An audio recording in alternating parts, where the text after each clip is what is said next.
unity of Kalamazoo, family, friends, and the world. Thank you for joining us today on our positive path to spiritual living. And now join us in the singing of our opening song, We Are the Ones.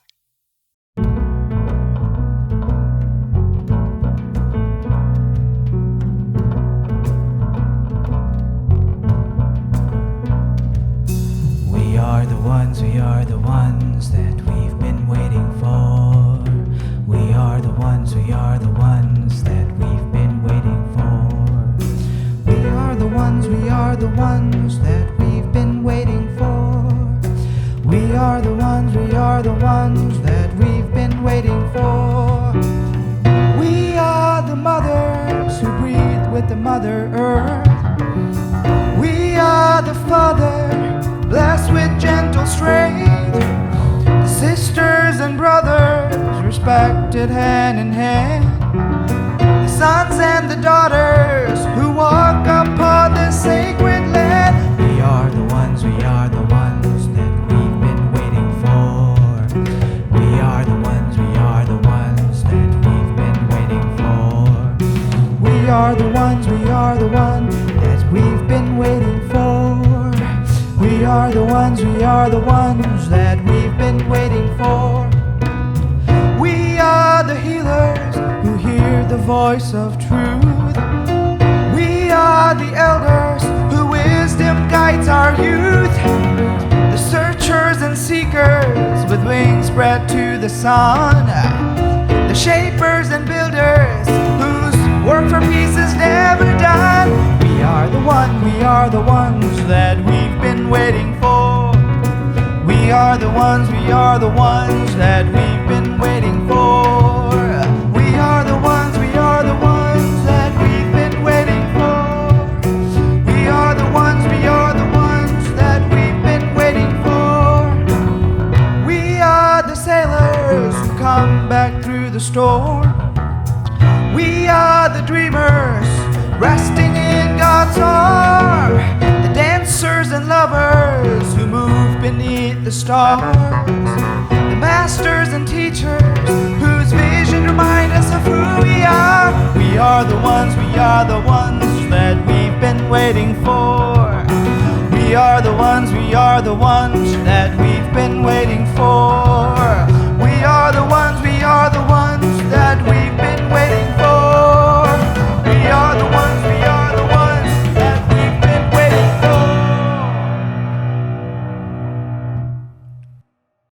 And now, as we move into our time of meditation, let us listen to the song Weave.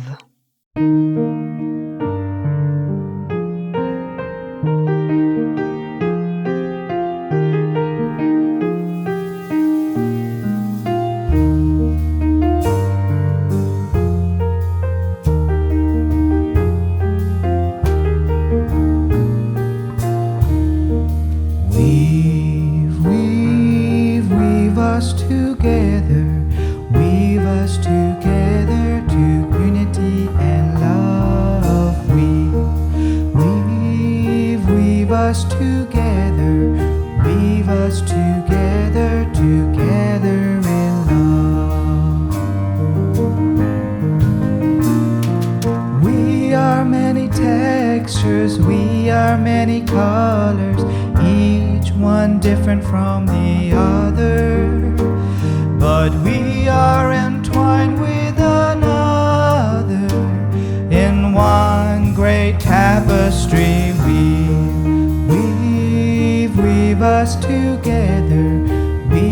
together in unity and love. Weave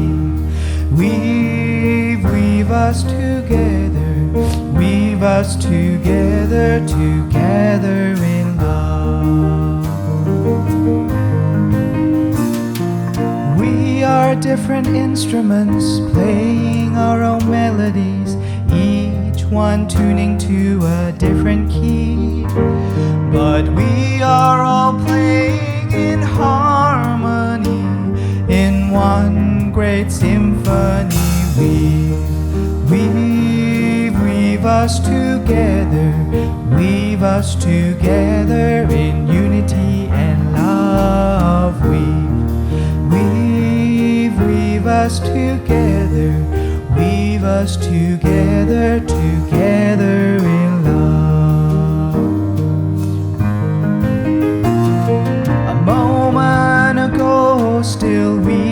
not know our unity, only diversity.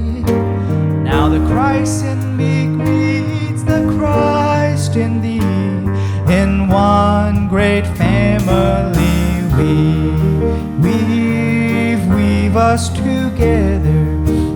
weave us together in unity and love. Weave us together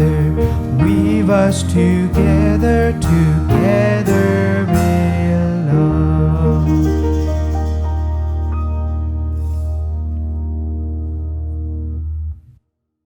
And as we go deeper into our time of meditation, let's begin with the reading of the day's daily word. And the word on this Sunday, January the 24th, is oneness. And the affirmation is, I am divine.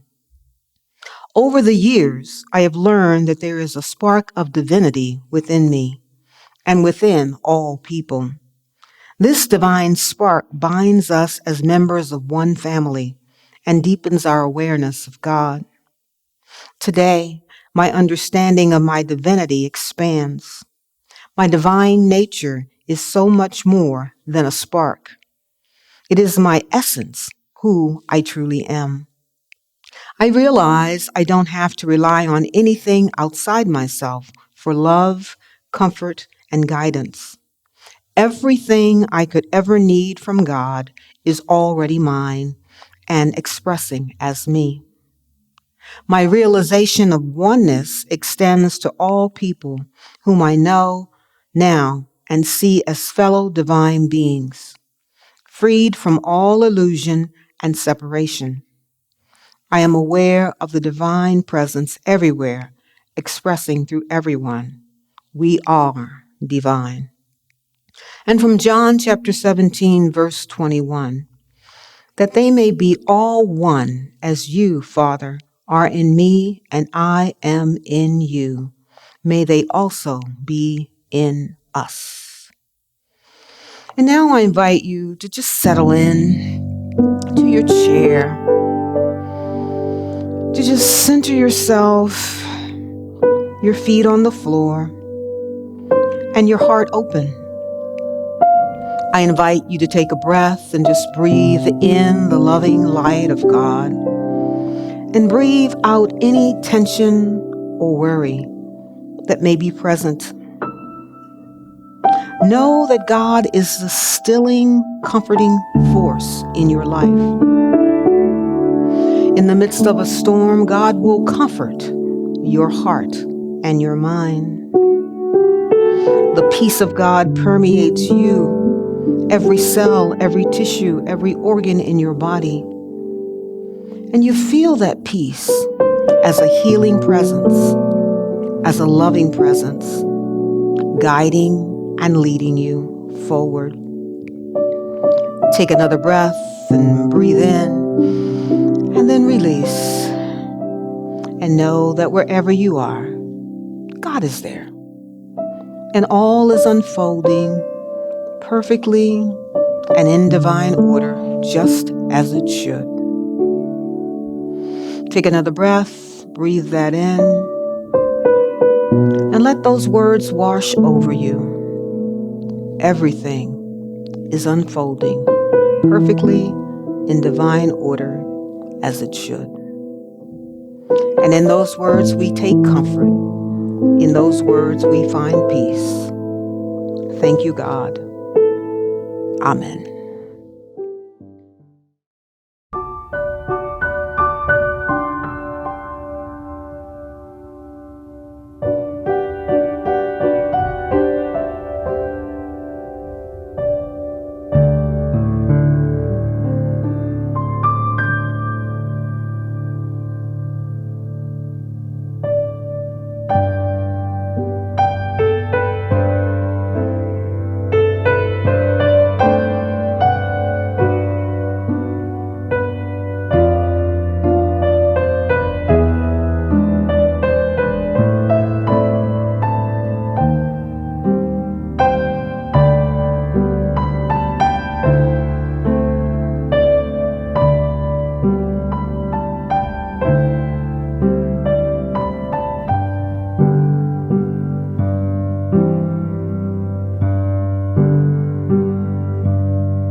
This year, like last year, will have its challenges. We are still dealing with the deadly health pandemic, with the numbers of people infected and those dying exceeding last year's numbers. The vaccine gives us hope, but getting it out is complicated and controversial. And we can't let our guard down even after, because we know we will need a time of transition. We will need to continue to wear our mask and social distance to prevent the spread of the virus. And the rocky start continued as our country went into shock and anger and disbelief on Wednesday, January the 6th, when we witnessed the violent storming and siege of the nation's Capitol building and the threat it posed to our democratic process. But we realize that tension has been rising for years, and now it is bubbling up and running over for all to see. Times are difficult, and I don't want to sugarcoat it. However, know that all of this is a part of our new beginning, the birth of a new reality. You see, the steps that we take today will result in the future we experience tomorrow. Our life journey and our spiritual journey are woven together. Every experience adds to our soul's growth, and our soul's growth adds to the growth of our consciousness and stimulates the growth of the collective consciousness. It also affects our collective unconscious. Psychologist Carl Jung believed that we all are born with a collection of knowledge and imagery that is shared by all human beings due to ancestral experience. This is the collective unconscious. He taught us that though human beings may not know what thoughts and images are in their collective unconscious, it is thought that in moments of crises, the psyche can tap into the collective unconscious. I was thinking about this when I saw one of the perpetrators at the Capitol on the news. And he was saying that he was sorry for storming the Capitol and sitting in the chairman's chair. He said he got all caught up in the moment, in the mob mentality. But what if through spiritual evolution, we could change the collective unconscious so that we respond with love instead of fear, faith instead of doubt, harmony instead of strife, and oneness and love instead of separation and hate? Unity Minister Reverend Robert Brunette said, as we do this transformative work, both personally and interpersonally, we set the stage for global transformation. He said that we are pioneers blazing the trail that will be followed by generations to come. So what is going on? We are witnessing a changing world and a birthing of a greater reality. As we know, change can be tumultuous, turbulent, chaotic, and disorderly. But change is well worth the personal and collective sacrifices that we make, because we need to birth a great reality. When I look at the scriptures, it makes me think about Luke chapter 5, verse 37, when you think about birthing a new reality. The disciples of John came to Jesus and asked him, why wasn't his disciples fasting? Why weren't they doing all the rituals that John the Baptist had taught his disciples? And Jesus replied, and no one puts new wine into old wineskins. Otherwise, the new wine will burst the skins and will be spilled, and the skins will be destroyed. When we look closer at this parable, we understand the comparison, the properties of wine and the wineskins as we compare them to people and making change. When the wine is new, it is in a state of fermentation. It bubbles and expands as the fermentation gases are released. A fresh, pliable wineskin can absorb each expansion and slowly age with the wine until the fermentation process is complete. So to put fresh wine into old wineskins, however, is asking for trouble. The old wineskin has assumed a definite shape and is no longer pliable. It is fixed and somewhat brittle. The activity of the new wine will stress it beyond its ability to yield. And so both the wine and the skin are lost. When we look at this from a metaphysical perspective, we realize that you can't put new ideas into old mindsets. We can't get new results when old behaviors are still so strong in our actions and activities. But as we move into this new year, this new presidential administration, this new congressional leadership, this new COVID response and vaccine distribution, and into this new era, we have visions of something better than the last 4 years of division. As the old administration ideas, thoughts, and practices die out, something new is seeking to be born. But we can't put new wine into old wineskins. We can't put our new visions into old ways of being either. We can't keep the chaos of the past hoping to infuse it with new visions. So what does this mean for you? We are pioneers blazing the trail that will be followed by generations to come. As the song says, we are the ones that we have been waiting for. We are the ones that are going to make the change. And I know I've talked a lot about this in the month of January as we look at new beginnings and making a new start.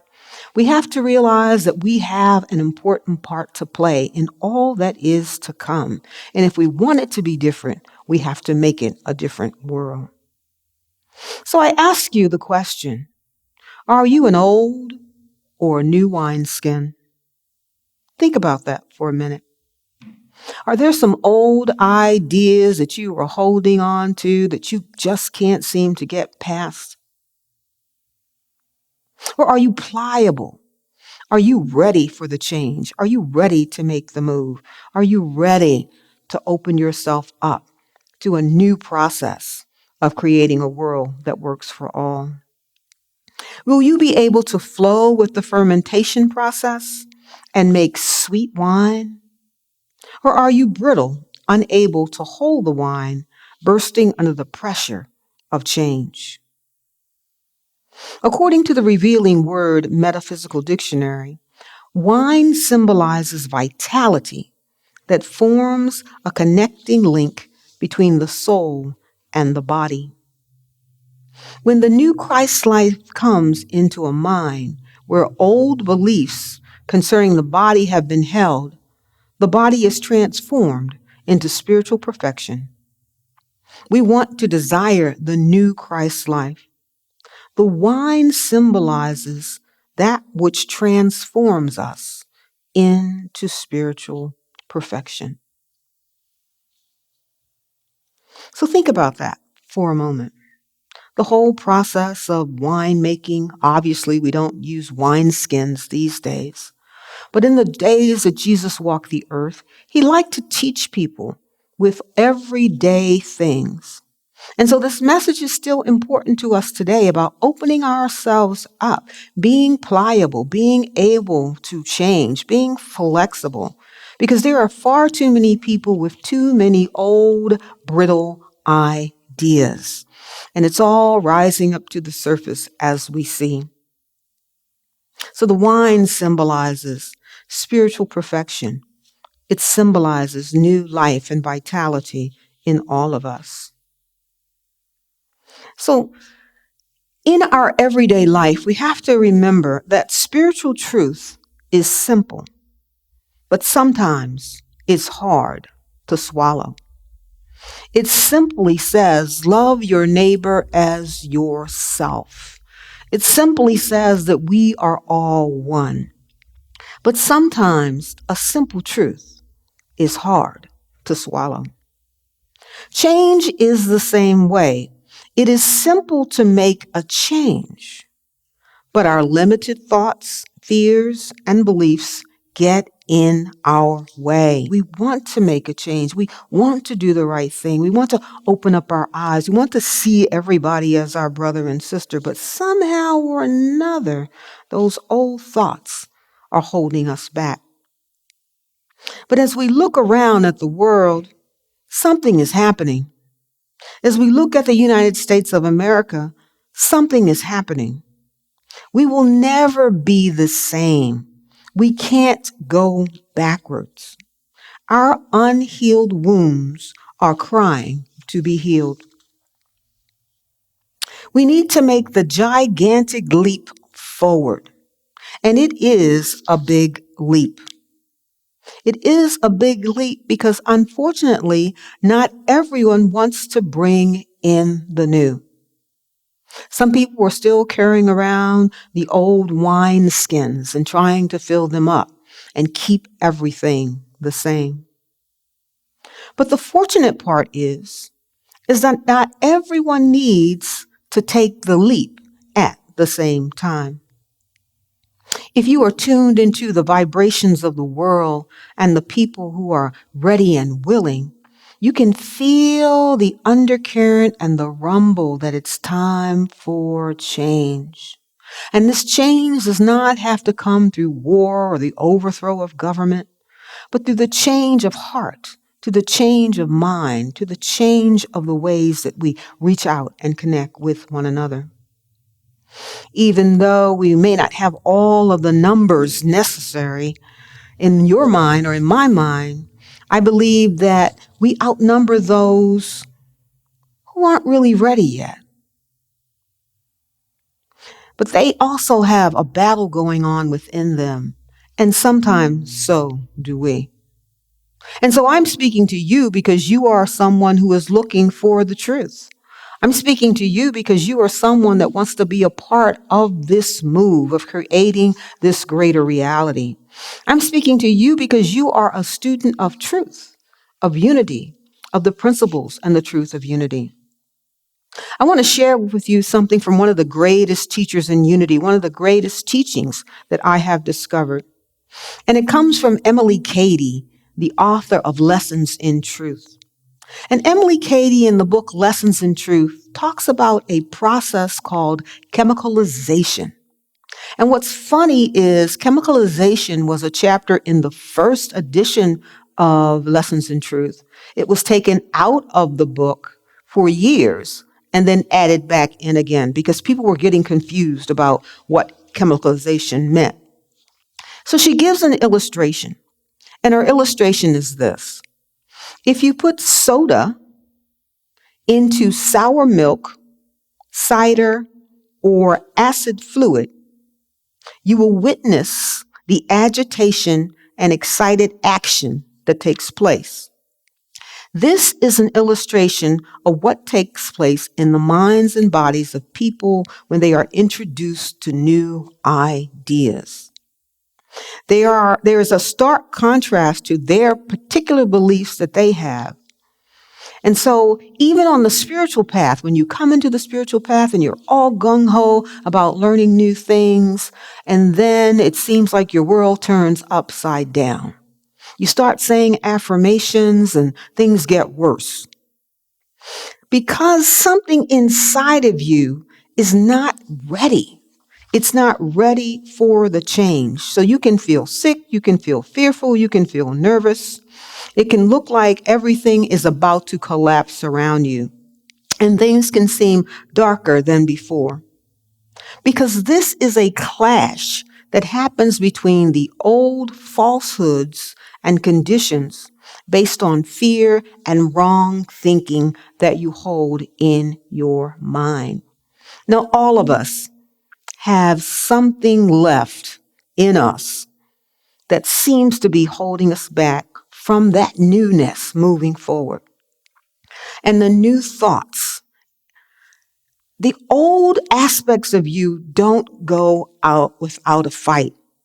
They kick vigorously against the new truth that you are trying to discover. You may feel discouraged and you may feel like you're just not ready. But as you try to elevate your consciousness and move into a deeper awareness and move into a greater spiritual understanding in a different plane that's so contrary to what you knew before, there's a clashing that goes on. And it's not always easy. Now, this is something that happens with people who have fixed, solidified beliefs. There are some people that have beliefs that are so old that reality does not even reinforce them any longer. But nonetheless, they hold on to these fixed, solidified beliefs. Those are people that it's really hard to change or to talk to them about things that are new or different or to give a different perspective to. So I believe from this example, I'm using it because I believe that this is where we are as a nation today. We are in a process of chemicalization. The universe wants to do a new thing, and our mental consciousness of the world wants to do a new thing, but somehow or another, in our world, there's this shifting and shaking and bubbling and exploding because people are not ready to do the new thing, to move into a place of change. So all of this is really for us as the people who profess a desire to be more spiritual, to walk the spiritual path.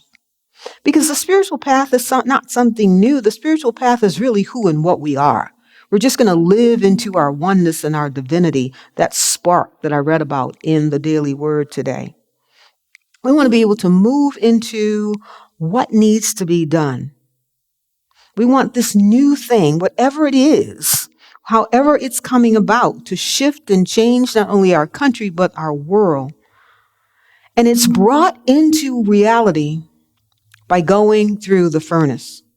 When we go through the furnace of all of this yuck, whatever it is, we can emerge from it as pure gold, filled with the light and the Spirit of God, and to bring that light into the world.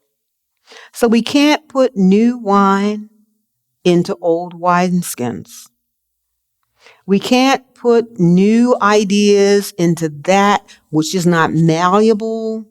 We can't ply it around and make it easy. We need to be willing to shift who we are, to shift the way we think, to shift and kick out those old brittle ideas, and to bring in some flexibility into our lives, into our presentation, into our world. Think about that chemicalization when you watch the news and you see everything bubbling up and exploding. See the contrast between the ideas of holding on to something old, going back, and the fight for something new to come, to be birthed, to be explored. And we are those people that are blazing that trail. As the song says, we are the ones. And we are the ones that we have been waiting for. So stop waiting for somebody else to show up on this planet and do the work. It is ours to do. We are birthing this new reality. We are living this new dream. We are bringing forth a higher consciousness. So change starts with us. We must let spirit break down and release what is hindering us or holding us back. We need to let go and realize that there's going to be some confusing times going forward, that things aren't going to snap right back into place. But we have to hold that consciousness and that light and be the new wineskins and be pliable and ready to speak the truth and to live the truth. We want to burst something new and it begins with each of us. So I invite you in your prayer time to affirm, I release the past and I welcome the new. I'll say that again. I release the past and I welcome the new. Releasing the old ideas, welcoming the new ideas, welcoming the vitality of divine life. I want to share a prayer with you that I have. Our wonderful Karen Weller gave me a prayer wheel. And I want to share a New Year's prayer with you. As another year dawns, we embrace all that has been, as well as the mystery of what will be. Giving thanks for support we have received along the way. Feeling inspired, we bravely step forward in faith, claiming greater good for ourselves and the world. We are watching what is happening, but we realize that it's all falling into divine right order, that from this chemicalization and chaos will come a new reality, a greater way of being for our world and for all of its people. And we get to be a part of that process. So stay strong, be flexible, be open, and let God be your guide. I behold the Christ as you. Namaste and peace.